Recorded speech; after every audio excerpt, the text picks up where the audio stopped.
चला, फिर निकला ला इश्क यारा है तू। अब ही ओ ना बुझला मोहब्बत, कतना भोला बाटे तू। हर बेर उहे सपना देखे, हर चेहरा में ओकरा खोजे। जे तोहरा के छोड़ गईल ओकरे राहे काहे रोजे। ए दिल संभल के चला, फिर निकला ला इश्क यारा है तू। अब ही ओ ना बुझला मोहब्बत, कतना भोला बाटे तू।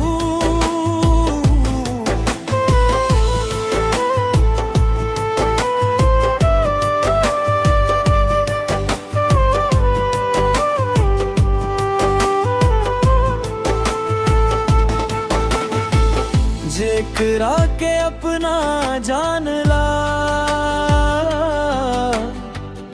ऊत कबो तो हार रहना। तू रोवला रात रात भर,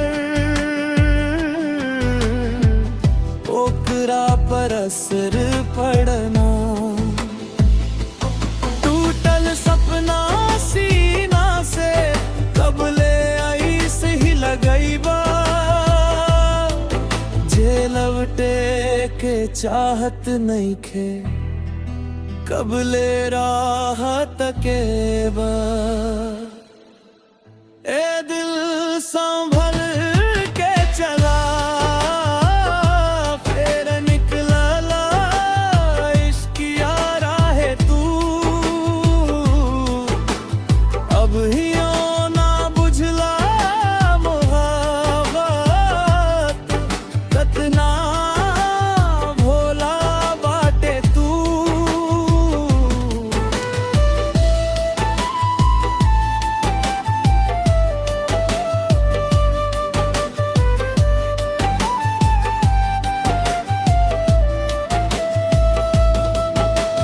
हर घाव छिपा के हंसेला, आपन पीर केहू से ना कहेला।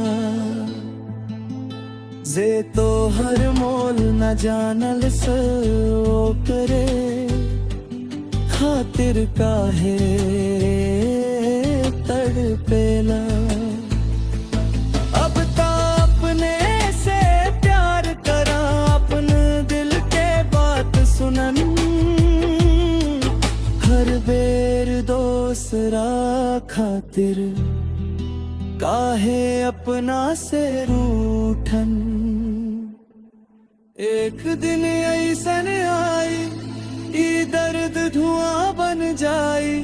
जे आज तो हेरा रुआवत बा, कल बस कहानी रह जाई। ए